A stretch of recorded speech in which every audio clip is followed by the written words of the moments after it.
Halo sobat semua, jumpa lagi dengan Aspuja Story. Semoga kalian selalu sehat sebelum mulai. Jangan lupa subscribe, like, komen, serta nyalakan lonceng biar dapat notifikasinya update terbarunya. Bab 40 Penculikan. Darwin sudah menjadi pria berdarah. Dia melawan dengan obsesi di dalam hatinya. Dia tidak terima seperti ini. Dia baru saja beranjak dewasa. Apa dirinya ingin mati di tangan hantu? Pang! Dia merasa jantungnya ditarik oleh cakar pendeta itu. Ini masih berdetak. Darwin akhirnya tidak memiliki kekuatan untuk bersikeras. Tanpa berdaya Darwin menoleh ke arah Sherina dan tersenyum pahit. Sherina, sebenarnya, kamu benar-benar cantik. Maafkan aku karena sebelumnya aku sering mengataimu. Maaf aku tidak bisa melindungimu hari ini. Dalam sekejap, wajah Sherina berlinang air mata. Darwin berbalik badan dan ingin menggunakan kekuatan terakhir untuk mati bersama para hantu-hantu ini.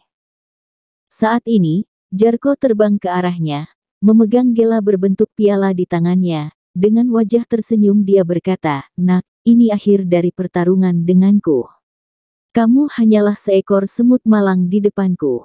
Aku akan membantumu menjaga gadis ini, dan aku akan memastikan bahwa hidup dia akan bahagia." Kamu benar-benar tidak tahu malu.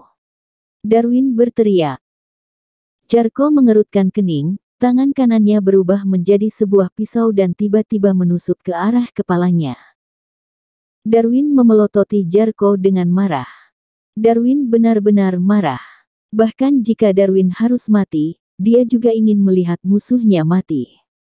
Tatapan mata Darwin seperti orang yang sedang terkejut. Di saat bahaya seperti ini, ada rasa kesemutan di matanya, dan tiba-tiba dua lampu keemasan meledak seperti petir. Duar, duar. 6 orang yang ada di depannya, tewas dalam sekejap, bahkan rohnya pun sudah tidak ada sama sekali. Suasana tiba-tiba menjadi sunyi. Bahkan roh Jarko pun ikut tercengang. Jarko terkejut dan mengedipkan matanya beberapa kali, meringkuk di sudut yang gelap, dengan ekspresi ketakutan menatap Darwin. Merasakan penglihatan Darwin yang mengerikan, seolah-olah dapat dengan mudah menghancurkannya. Jarko benar-benar sangat ketakutan. Perubahan dalam sekejap mata membuat Darwin tercengang. Raut wajahnya sangat bahagia. Ternyata Tuhan belum menyuruhnya mati. Pada saat kritis seperti ini, mata dewa menunjukkan kekuatan yang besar. Sherina, jangan takut, kita tidak akan mati. Darwin menepuk tubuh Sherina, dan kemudian mata dewa melihat ke sekeliling, dan menemukan sosok Jarko. Dia mengumpulkan keberaniannya dan berjalan mendekati Jarko. Cepat keluar. Tuhan selalu melindungi, kamu sudah melakukan banyak perbuatan jahat, tetapi sifatmu tidak buruk, dan kamu benar-benar dianiaya. Jika kamu menyerah sekarang, aku tidak akan membuat rohmu juga ikut mati. Darwin dengan sengaja berkata, dan tidak langsung membunuh, karena dia merasa Jarko seharusnya tidak pernah mengungkapkan kemampuannya. Jarko, yang sedang bersembunyi, melihat sekeliling beberapa kali, dan akhirnya berjalan keluar dengan panik. Pakaiannya yang cerah dan bersih sudah menghilang. Dia berganti mengenakan pakaian usang dengan rambut bernoda darah, rambutnya berantakan dan lidahnya menjulur keluar dari mulutnya. Diperkirakan seperti inilah penampilannya ketika Jarko meninggal. Aku salah, tolong selamatkan aku. Aku dibunuh oleh Desta, aku tinggal di dunia dan menjadi hantu karena kebencianku yang dalam. Aku juga tidak ingin menyakiti orang, tetapi mereka semua ingin merampok asetku. Ini benar-benar keterlaluan. Jarko berlutut di depan Darwin dan menangis. Melihat Jarwo yang bersedih, Darwin memiliki simpati, karena dia juga tahu bahwa Desta sangat jahat. Bangunlah dulu, kamu keluarkan kami dari sini, dan biarkan kita bangun, aku akan membantumu membalas dendam kematianmu. Jika kamu menyakiti orang lagi, aku akan menghancurkanmu. Darwin memberikan ancaman. Jarko segera bersujud untuk berterima kasih padanya, dan kemudian dia berdiri dan berkata, "Aku akan menuruti permintaan kalian. Aku perlu membuat keputusan, Tuan tidak perlu khawatir." Melihat Darwin mengangguk dan mengizinkan, Jarko mencubit tangannya dan mulai melafalkan kata-kata di mulutnya. Tiba-tiba, ruang tempat ketiga orang itu berada penuh dengan angin. Semua jenis bau muncul. Sebelum Darwin merespon, sosok Jarko sudah menghilang. Kemudian sesosok hantu besar dengan lidah yang panjang keluar dan tubuhnya terbang menuju hutan seperti naga panjang, dan mulutnya yang berdarah terbuka dan hendak menelan kedua orang tersebut. Darwin segera memeluk Sherina, sepasang mata dewa memelotot, sekejap cahaya emas dari matanya meledak. Seperti guntur dalam kegelapan. Duar. Ruang seketika hancur, semuanya menjadi berantakan. Jarko berteriak dan berubah menjadi bubuk, kebencian yang kuat dalam jiwanya secara aneh diserap oleh mata Dewa Darwin. Dia secara tidak sengaja mendapatkan bagian dari ingatan Jarko. Begitu dia pingsan, Darwin menemukan cahaya terang terbang di depannya. Dia mengulurkan tangan dan meraihnya, kemudian dia pingsan dengan Sherina di pelukannya. Di pinggiran selatan kota Ainclack, di dalam pabrik yang sudah usang, Enrico dengan sebatang rokok di mulutnya dan mengenakan kacamata hitam, memerintahkan keempat anak buahnya untuk mengikat kedua tawanan ke bangku usang di lapangan, lalu tertawa dengan bahagia. Dia tidak pernah bermimpi bahwa teman sekolahnya dulu yang bodoh, Darwin, telah menjadi orang yang hebat. Mengendarai Mercedes-Benz dengan gaji sekitar miliaran rupiah per tahunannya. Enrico sangat iri. Dirinya sudah bekerja keras selama bertahun-tahun, masih saja belum kaya, tetapi Darwin menjadi orang hebat hanya dalam sekejap mata. Enrico sangat kesal. Saat pagi hari, Darwin berkata dengan wajah acuh tak acuh mengatakan bahwa dirinya tidak kenal dengan Enrico. Ini membuat Enrico sangat malu, dan kebencian muncul di hatinya. Darwin benar-benar keterlaluan, dan Enrico ingin memberinya pelajaran. Dia mengikuti mobil Darwin sepanjang jalan, akhirnya dia melihat bahwa Darwin memasuki sebuah gedung hantu dan tidak keluar-keluar, jadi dia memberanikan diri untuk masuk. Namun, dia melihat bahwa kedua orang itu pingsan di lantai, dan dia sangat bahagia. Lalu dia segera memanggil anak buahnya untuk mengikat Darwin dan Sherin. Siram dia dengan air. Enrico memindahkan kursi dan memberi perintah. Seorang anak buahnya segera mengambil seember air, berjalan menuju Darwin dan Sherina, buar. Tiba-tiba, seember air disiramkan ke kedua orang tersebut. Karena Enrico tidak terlalu benci dengan Sherina, jadinya dia lebih banyak menyuruh anak buahnya menyiram ke Darwin. Air yang mengenai tubuh Sherina membuat rok yang dikenakan Sherina menjadi lekat dengan tubuhnya. Lekuknya menunjukkan tubuhnya yang seksi dan menarik. Anak buah Enrico terdiam dan tatapan matanya menunjukkan niat jahatnya. Dan anak buah Enrico yang lainnya, satu persatu melihat ke arah Sherina dengan pikiran kotor. Dan Enrico, yang merupakan seorang playboy, juga terdiam. Dia langsung melepas kacamata hitamnya dan mendekati Sherina untuk melihat tubuhnya. Kemudian Enrico berkata, "Ini benar-benar sangat bulat. Sangat besar, ini barang yang bagus." Pada saat yang sama, Darwin dan Sherina terbangun. Ketika membuka mata, mereka melihat semua yang ada di depan. Mereka ketakutan dan tidak mengerti mengapa dia datang ke sini lagi dari gedung berhantu dan diculik. "Enrico, apakah itu kamu?" Darwin berkata. "Haha, temanku, apakah kamu mengenalku kali ini? Kamu tidak berlagak sombong lagi, dan mengatakan tidak mengenalku lagi. Seberapa istimewanya kamu? Kamu benar-benar seperti anjing. Dan ternyata kamu punya pacar yang sangat cantik, aku benar-benar iri. Hari ini, aku menculikmu kemari karena satu masalah, batu giok yang aku gadaikan kepadamu, hari ini aku ingin menebusnya. Jangan kamu katana sudah hilang. Harga batu giok itu sekitar 6 miliar. Jika tidak ada, kamu harus ganti dengan harga aslinya." Enrico berkata dengan menghina. Darwin memahami rencana Enrico dan berkata, kamu benar-benar tidak tahu malu. Sialan, diam. Aku yang berkuasa di sini, kamu menginginkan uang, aku memberimu giok kuno yang berharga, kamu pingsan di gedung berhantu, aku berusaha keras untuk menyelamatkanmu, tubuhmu dipenuhi dengan darah. Siapa yang lebih peduli kepadamu selain aku? Enrico berkata.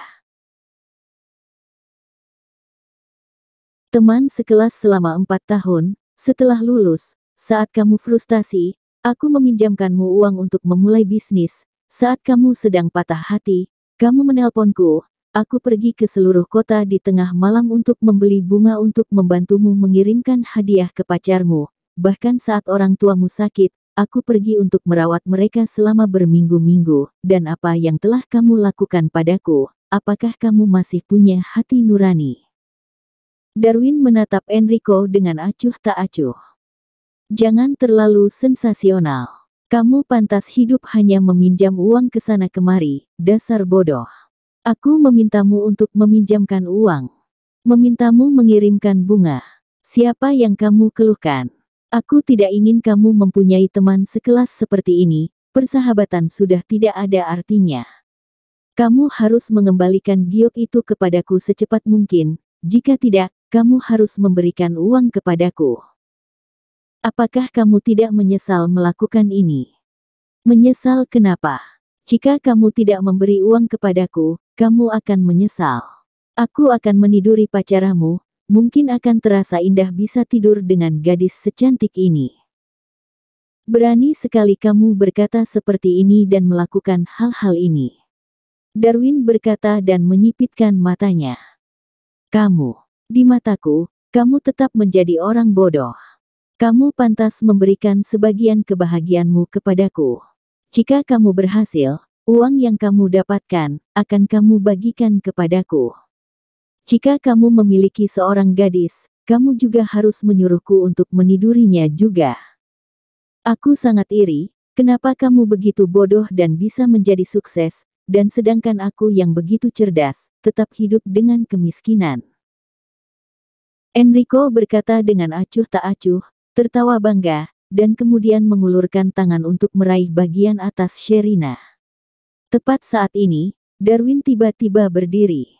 Tali di tubuhnya tiba-tiba terlepas. Lalu dia menendang Enrico. Enrico tidak bisa menghindarinya, dan langsung terjatuh. Saat melihat ini, keempat anak buah Enrico sangat ketakutan. Sherina langsung terdiam saat melihat Darwin, sepasang kakinya melemah dan erat menggenggam tangannya. Darwin menepuk bahu Sherina untuk menenangkannya lalu berjalan menghampiri Enrico. Beberapa orang tidak layak untuk dimaafkan, begitu mereka membuat kesalahan, mereka tidak bisa dimaafkan. Tetapi meskipun Enrico dipukul dengan keras, dia tidak takut. Dia berdiri dengan tergesa-gesa dan berteriak. Tanpa diduga, lebih dari 20 orang bergegas keluar, semuanya tercium bau alkohol. Orang yang memimpin masih memegang botol bir di tangannya. Dalam sekejap mata, dia tiba. Darwin, kamu hanyalah sampah. Jika kamu berani, kamu bertarung dengan mereka. Aku melihat betapa arogannya kamu hari ini. Aku akan menidurkan gadismu di depanmu. Enrico memuntahkan seteguk darah, dan berkata negan tidak jelas. Kemudian dia menunjuk Darwin.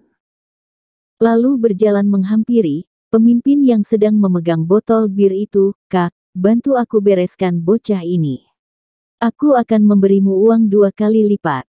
Gadis ini, kamu main saja dulu, biar aku sisanya saja. Aku tidak peduli ini. Hanya saja aku tidak menyukai bocah itu.